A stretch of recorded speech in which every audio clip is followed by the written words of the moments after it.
Guppedantha Manchi serial fame Rishi sir alias Mukesh Gowda గారి గురించి ఈరోజు పెట్టిన వసు మేడం గురించి వీడియోలో చాలామంది కామెంట్స్ ఓన్లీ వసునే కాదు మేము రిషి సార్ని కూడా చాలా మిస్ అవుతున్నాం అంటూ అనేక మెసేజెస్ అనేవి పెట్టడం జరిగింది.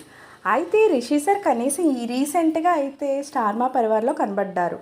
అదేవిధంగా రీసెంట్గా ఈటీవీ షోలో కూడా వసు మేడం కూడా కనిపించడం జరిగింది. అయితే ఇద్దరూ కలిసి స్టార్ మా పరివార్కి వచ్చిండుంటే కాస్త ప్రేక్షకులకి చాలా ఊరట లభించేదనేది నా ఉద్దేశం. అయితే త్వరలోనే వాళ్ళు సరికొత్త సీరియల్తో మన ముందుకు వస్తున్నారు అనే కబురు చెప్పారంటే ఫ్యాన్స్ అయితే చాలా హ్యాపీ అయిపోతారు, అందులో ఎలాంటి డౌటు లేదు. అయితే రిషి సార్ అప్డేట్స్ అనేవి మనకి సీరియల్లో కానీ టీవీలో కూడా కనిపించడం లేని వాళ్ళందరికీ కూడా సోషల్ మీడియాలో వాళ్ళు పెడుతున్న అప్డేట్స్ని నేను వీడియోల రూపంలో చేస్తూ ఉన్నాను. ఈరోజు రిషి సార్ లేటెస్ట్ పిక్ని నేను ఇక్కడ పెడుతున్నాను, తన ఫ్రెండ్తో ఉన్నటువంటి పిక్ని మీరు కూడా చూసేయండి. రిషి సార్ లేటెస్ట్ పిక్ అద్దరిపోయింది. సో ఇలాంటి లేటెస్ట్ అప్డేట్స్ కోసం ఛానల్ తప్పకుండా లైక్ చేయండి, షేర్ చేయండి, సబ్స్క్రైబ్ చేయడం మాత్రం మర్చిపోకండి.